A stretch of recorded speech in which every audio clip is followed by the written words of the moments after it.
Welcome back to NTV News First Edition. Throughout the world today, around everywhere, every nook and cranny of the globe, Irish and non-Irish alike are celebrating St. Patrick's Day. But why is it such a popular holiday, and why do so many people, so many of us celebrate it, even if we have no ties to Ireland? Well, joining me now is Dr. Janine Hubbard with Get Psyched. Happy St. Patrick's Day to you. Happy St. Patrick's Day. What a weird holiday.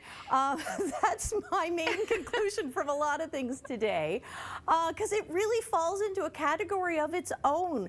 I mean, it has religious history. It has some national pride, unity history. But what we celebrate today in no way, shape, or form actually resembles any of the things that have to do with the foundation of it. And we don't celebrate any other nationalities or heritages in the same way. No. And it's true, isn't it, that that in Ireland it was only since the 1970s that they actually started celebrating St. Patrick's Day the way North Americans do. Yeah, well, this was a fascinating thing, and this is why I love doing these segments. First of all, interesting tidbit: St. Patrick wasn't actually Irish. He was British and was captured as a slave and went over to Ireland. And yes, for many years it was a very somber religious affiliation, which means up until about the 70s, actually all the bars and pubs in Ireland closed for the day in recognition of the religious component to it.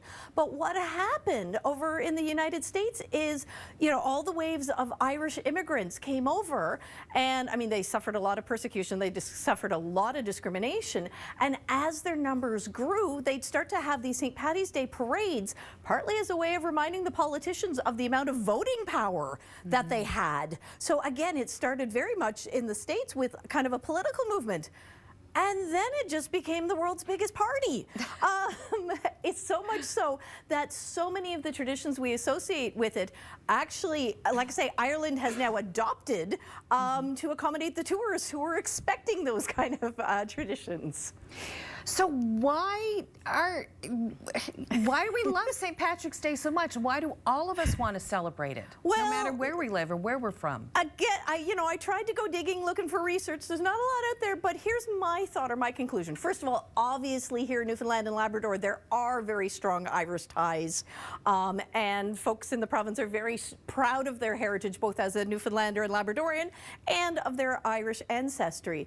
But in its current format, it arrives in the middle of Lent, which is a period where a lot of people do sacrifice and give up things.